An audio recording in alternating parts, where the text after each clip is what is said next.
ઘણી વખત તમે જોયું હશે કે કોઈ પણ જાતના તાવ કે બીમારી વગર હાથની હથેળી અને પગના તળિયામાં પાણી ભરાય એવી ફોલ્લીઓ થવા માંડે છે. તો આ વિડીયોમાં આપણે આના વિશે જાણીશું.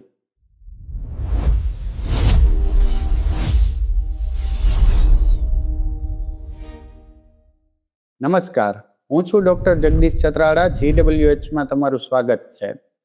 ક્યારેય કોઈ પણ જાતના તાવ કે બીમારી વગર હાથમાં અને પગમાં અને આંગળીની કિનારીઓ ઉપર પાણી ભરાય એવી ફોલ્લીઓ થવા માંડે છે, જેમાં ખૂબ ખંજવાળ આવે છે. આને કહેવામાં આવે છે પોમ્ફોલિક્સ.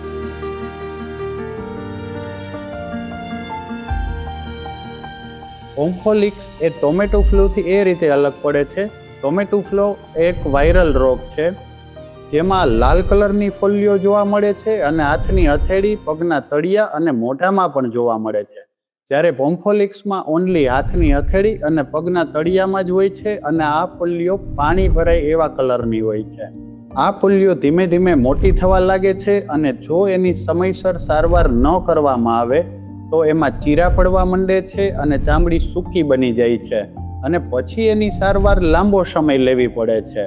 પોમ્ફોલિક્સ એ એક પ્રકારની એલર્જી છે. વધુ પડતા કેમિકલ કોસ્મેટિકનો ઉપયોગ, પરફ્યુમનો ઉપયોગ અથવા તો કોઈ એવું કામ હોય જેમાં તમારે કેમિકલ આરે વધુ સંપર્ક રહેતો હોય તો આવા લોકોને પોમ્ફોલિક્સ થવાના ચાન્સ હોય છે.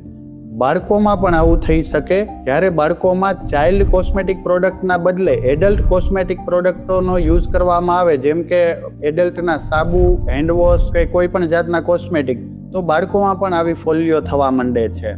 એક કારણ થોડું અલગ છે, પણ એ પણ પોમ્ફોલિક્સ સાથે જોડાયેલું છે. વધુ પડતો સ્ટ્રેસ લેવાથી પણ પોમ્ફોલિક્સ થઈ શકે છે. હવે આવું ના થાય એના માટે આપણે પહેલાં તો કેમિકલ કોસ્મેટિકનો વપરાશ ઘટાડવો જોઈએ. જો આવી ફોલ્લીઓ જોવા મળે તો એના ઉપર સતત મોઇશ્ચરાઇઝર લગાડી અને હાથને મોઇશ્ચરાઇઝ રાખવા જોઈએ, જેથી આ પોમ્ફોલિક્સના ફોલ્લીઓમાં ચીરા ના પડે અને આગળ ના વધે.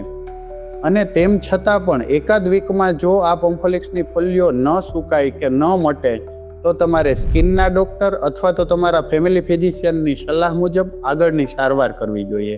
ધન્યવાદ.